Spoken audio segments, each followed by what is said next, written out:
Hello, guys. We are back. I know it's been some time since you've seen Jimmy and I since the Jeff Gold, but now we have another amazing guest. We have another one that we're bringing in tomorrow that I'm not going to give any details on, but I hope you guys get excited for that one. He's a specialist in his area, and I'm really excited for you guys to meet him too. But today we have an amazing person that I know is very fond to Jimmy and I. We were both involved in an organization which she has an incredible impact in still to this day. Anna Cortez. Hi, everybody. Super excited to be here. Yeah, thank you. And then just so like, Jimmy, you as well. Hi. And the mic. So again, we're gonna start this one off just like the Jeff Gold one. It was very much a questionnaire. We kind of just wanted to know more about the person.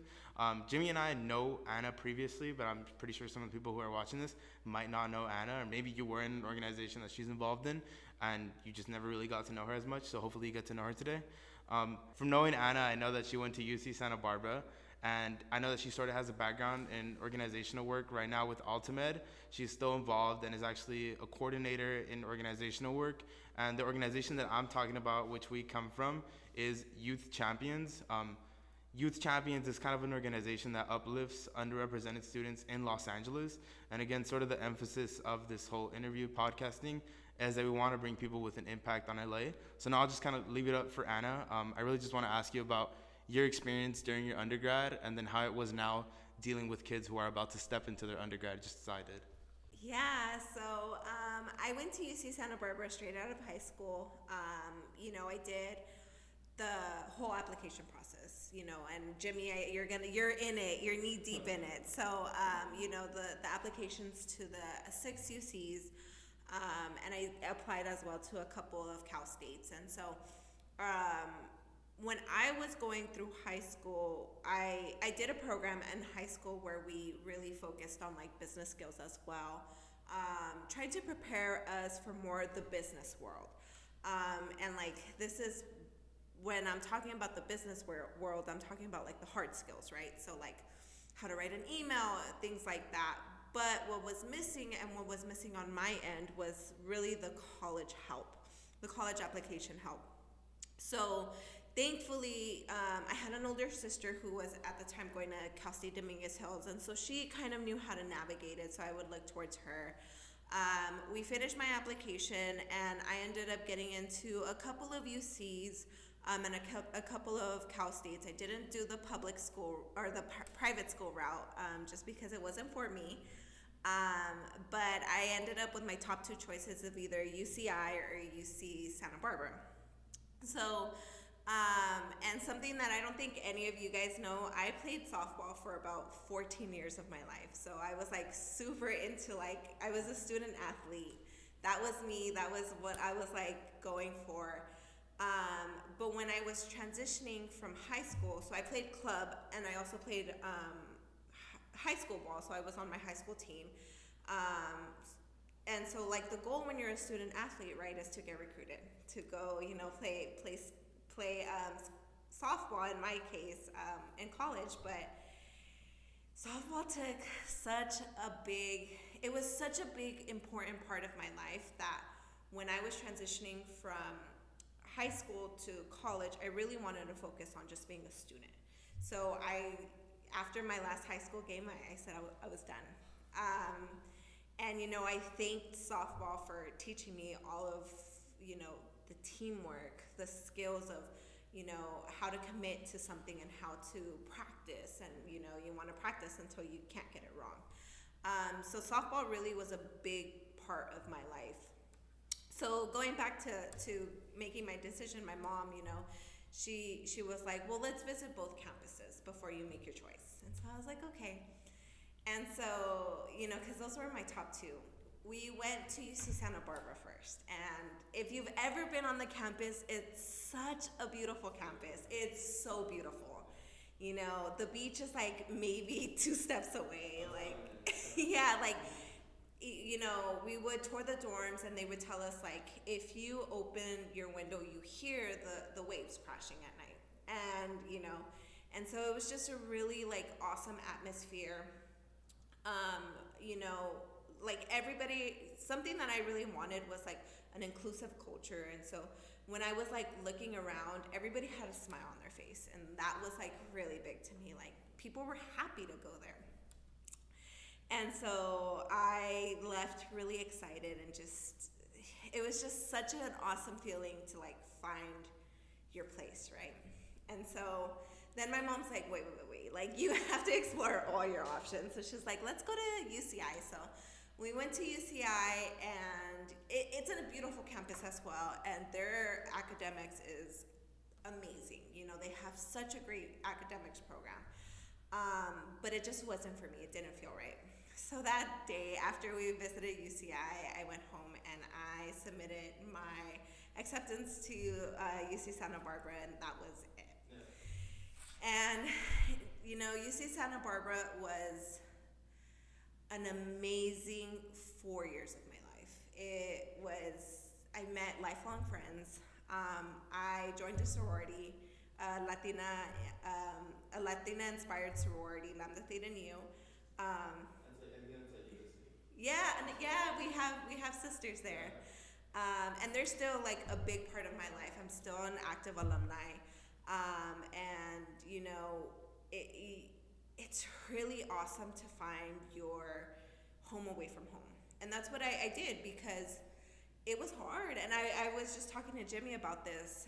The first year of college, that transition is really hard. For the first time in my life, you know, I was away from my home, my parents. I was away from my comfort, my community. And I went from a school where I was the top of my class, right? Like I was literally top maybe like 10 throughout my whole entire high school, where I was struggling and at UCSB because I wasn't used to their type of grading. I wasn't used to like actually having to study. And so that was a big transition for me. But, you know, and I think looking back to it, that's where I found the importance of resources.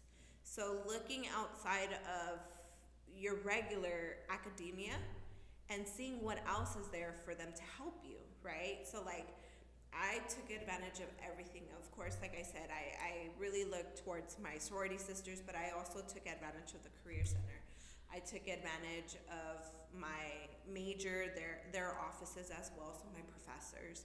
I took advantage of all the resources that were there for me, and you're paying for it already. And so you might as well take advantage. So, but like I said, UC Santa Barbara was the best 4 years that I could ever dream of when I was thinking of higher ed. Yeah, I mean, hearing that, I think it's like really impactful because, again, like youth champions, a lot of the students that they deal with and that Anna deals with are students who are, again, from like a place where, you know, resources aren't as available, and a resource such as youth champions has become a really big resource for a lot of kids in LA. So Jimmy is still in high school. I'm already at USC, as I've mentioned before. I'm a rising sophomore. I study finance there. But again, like coming into USC, I felt a lot more prepared simply by the fact that I was involved and I took a part of a lot of these resources. So one of the main things that I was in was, again, youth champions and college match, and I was always in football. So like Anna, I was also a student athlete at the time in high school. Really involved in football. I loved football. But again, at the end of high school, I decided this is not what I want to do. I'm not going to base my decision on a college off of football, and I decided I want to study a higher academia. And that's a decision that Anna's talking about making as well. And it's a decision that a lot of students talk about making. But I mean, now I want to move more towards like your actual current work. So again, you do a lot of impact work in Los Angeles, especially with youth champions. So again, a quick rundown: Youth Champions works with underrepresented students. Now kind of expanded to just SoCal in general, bringing in students in high school around SoCal that basically need the assistance and need that guidance. It's literally now an internship that is about you learning how to adult, because we understand that you don't have the resources to learn sometimes, and you're about to make one of the biggest jumps in your life to a point where you're a full-blown adult. Again, like me, at USC, I dormed there for my first year. And when I first got there, I wasn't used to not being with my mom. I wasn't used to like I have to go figure out my schedule and stuff. And I've always been the type to like wash my own clothes. I bought my car very early on, started paying insurance and stuff. But like being alone, like as an independent, is something extremely different. So like you yourself, one of the things that I wanted to ask was like, how have you noted sort of like the growth within like the classes that you've been a part of, the years that you've been a part of? How have you seen the difference from when you first get this little baby and then they turn into something that manifests? Yeah, so definitely this program, like Eddie said, really teaches you how to adult. Because our students, they have the help when it comes to academia. They have access to tutoring. There's a lot of programs that their school provides when it comes to academia, because that is a big issue, that students deal with, is making sure that they pass their classes, making sure that they are prepared for, standardized testing, all of that. What we do is we go beyond that learning. So we go beyond what a classroom looks like. It's what real life looks like, right? What is it going to look like when you enter college or, your first job? That's a really big thing, is what is, little tidbits of your life. What is that going to look like after college? Or even during college, right? You guys are in internships right now, but you're surrounded by professionals, and we want our students to be that professionals. And so with that being said, when a student enters our program, we see the shyness, right? Our program is virtual, and during the pandemic, we faced the same obstacles that a lot of these organizations faced, is we can't meet in person. But when Youth Champions was faced with that problem, we've kind of flourished through it, and we saw that online Zoom really does work. So kind of just picking up off of like what you just said. So again, a lot of it has to do with, sort of that guidance and creating opportunity for people. So one of the most recent things that Youth Champions has credited itself with is that it just recently was a part of a really big scholarship. They gave over, I think it was $70,000, right, or $80,000 to 8 different kids, so $10,000 per kid. Now, like me being an undergraduate, and I know you from your time too, scholarships are a really big deal, and finding funding is a really big deal.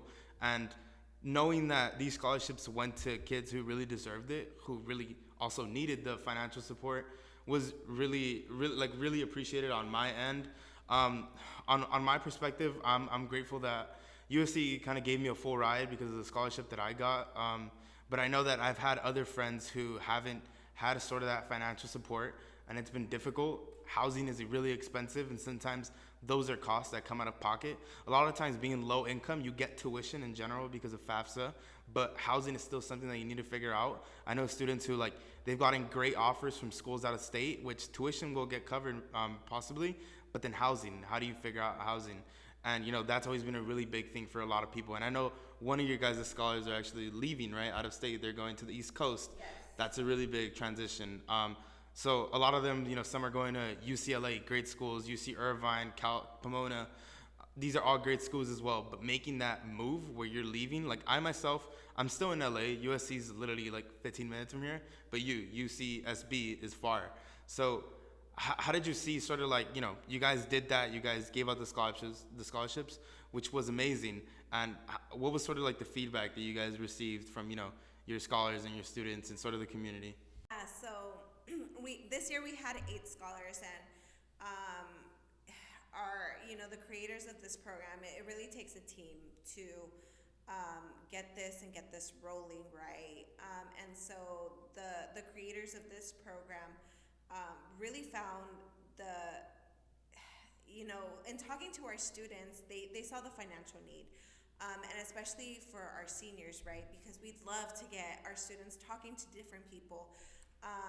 And those questions, well, what are your future plans, always come up. And so we love, to have them have an open conversation with everybody, about their future plans. And sometimes, it is hard.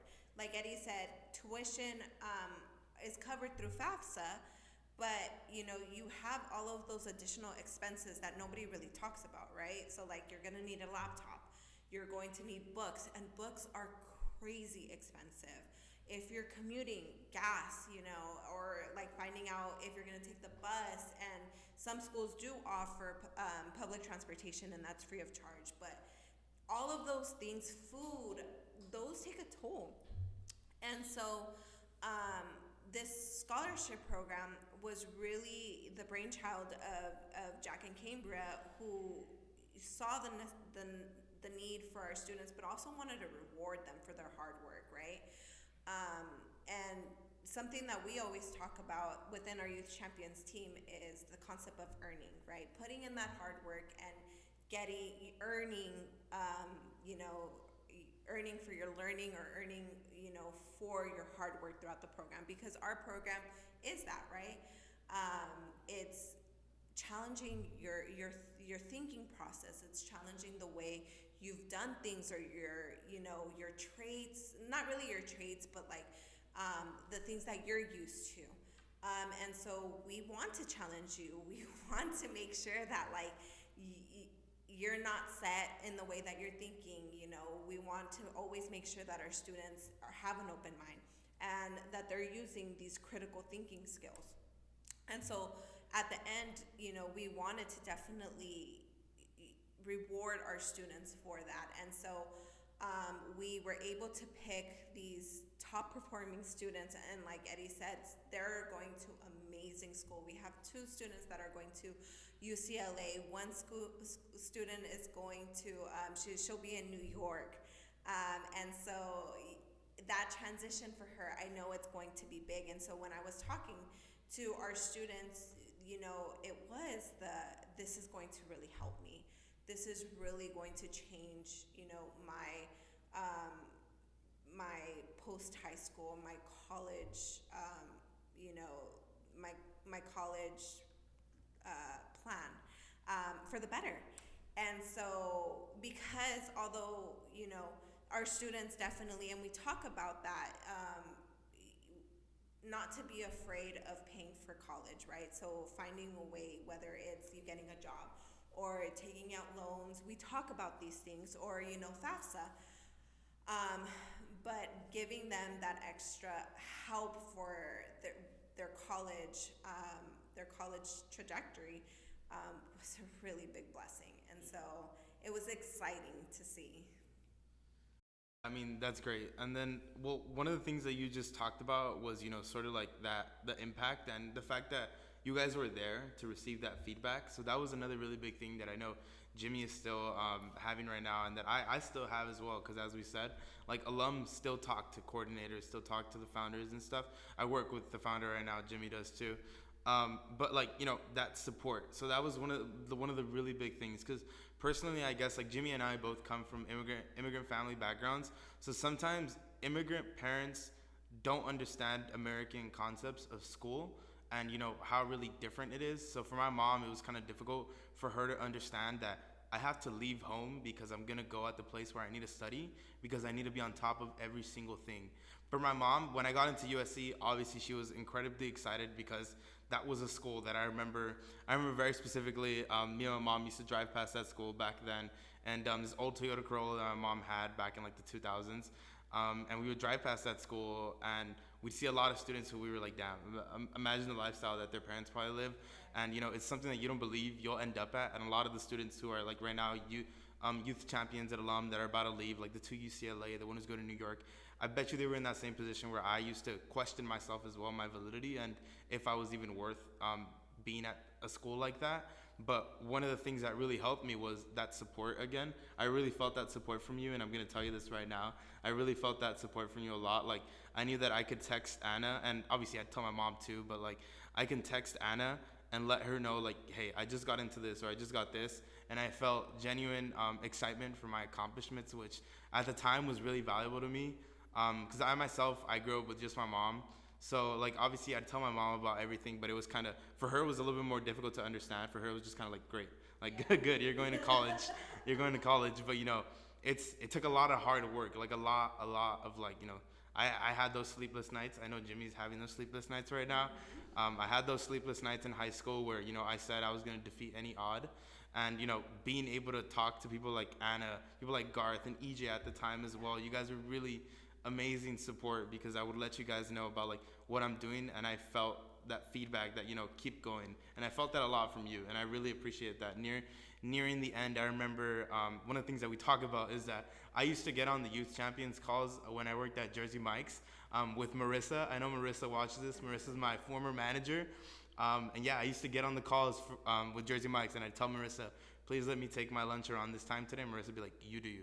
So Marissa was always in favor of me doing it. Again, that adds on to what I'm talking about, that support that you guys bring, aside from like obviously the tangible things that I learned with the the reading situations where we had to earn the actual knowledge, and then at the end there was always some sort of like a stipend or reward, but again, we earned that through actually sitting there and gaining knowledge. But I always felt that support from you guys, and like I wanted to talk about that now. How has that been, like how has that changed your, like, the course of your life, knowing that you've been a really big asset to a lot of people and a lot of younger people in Los Angeles, that people talk about you and they're like, Anna, I can go to Anna if I need some help? Oh my God, I'm like flattered. So that is the goal, right? Like that's always been my goal, was to be there for my students, and all of my students have my personal cell phone numbers, and I think that's the best thing is, come decision time for colleges, when our student texts me, that literally makes my whole entire life. Like, my boyfriend knows that time, like if my phone goes off, I'm checking it at the dinner table, because it might be some student got into, their dream school. And so, and I'm thankful for my family, because they celebrate with me. They're like, they are, even though they don't know my students, they want to celebrate as well. But that excitement, it just really, because like I said, we've been working with these students from sometimes 10th grade, and you see the change, you see the growth, and it's kind of like the culmination of one huge chapter in their life, and they're moving on, and they're gonna be great as well. And I tell my students at the end of their senior year, like, this isn't it. Like, you're going to hear from me still. And I make it a point, like, to check in with their students and to make sure that, you have nothing to do in the summer. Hey, here's some things that you can do as well. And so just hearing that I have had at least some sort of impact makes me feel like that work is so worth it, and such an amazing just accomplishment. And I thank my students. It's them. It's their hard work. I'm just there along for the ride. If they need something and I can't get to that answer, I'm gonna find somebody to get to that answer.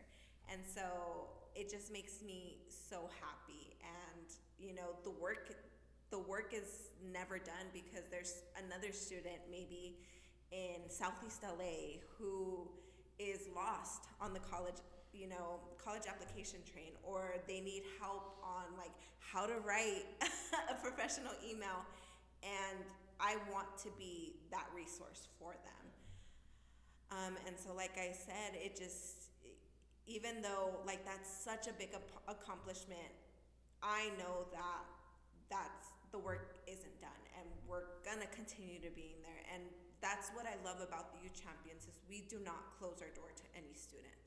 As long as they're willing to put in the work, as long as they want to show up, because that's the half battle, right? Is showing up. We're gonna be there for them. Garth said, in part of his lesson, he said that you become like the three things that are closest to you. And so if I'm one thing that's closest to my students, I want to make sure that I'm the best me as possible. That's why I'm wanting to constantly learn. That's why I'm constantly trying to keep up on, the trends of, college apps, but also like life skills. If there's something that our students need to learn, I want to be up to date and knowledge for them. So that makes me super happy. mean, again, that was a great conversation that we had with Anna. I'm really grateful that you came down here. Again, it had been kind of a long time since I had a genuine conversation with you. Not too long. I just recently, I'm 2021 around there. That's when I left Youth Champions. But again, it's just been a great time talking to you and really catching up with you about something that had such an impact on me, and it's having an impact on Jimmy now. But again, one of the things that I just wanted to comment was Youth Champions is still available. Now it is transitioning to more so like an internship-based situation. Again, it involves a year-long process. It is stipend, but it does involve you committing to the work. It is, again, a work-involved situation where you're basically working towards your future. So I wanted to see if you could just talk a little bit about like where they can find you more specifically, or even Youth Champions, our pages and stuff. If you could just talk on that a little bit. Of course. So you definitely can find the Youth Champions and in multiple locations. So if you Google Youth Champions, it's the Alta Med Foundation page. But you can always send me an email at Ana Cortez, ANACORTEZ @altamed.org. Or also look us up on LinkedIn. We also have a page on Instagram. We also have a Facebook page. No TikToks because I don't do the dancing, but definitely you can find us there and find the link for the application through that. And if you have any questions about our program, please, you can send us an DM there, or you can send us an email. And thank you guys. I really hope you guys, if there's any high school students that are out there in SoCal that are interested in what you just heard from Anna, again, this is an open door situation where all we need is for you guys to basically commit that you're going to put in the work towards your future. And again, thank you so much, Anna, for coming down. See if we have future conversations going on. But yeah, Jimmy. Yeah, thank you again, and it's been great seeing you, great talking to you too. Yeah. See you in September, Jimmy. But yeah, again, thank you guys. We appreciate it. Bye-bye.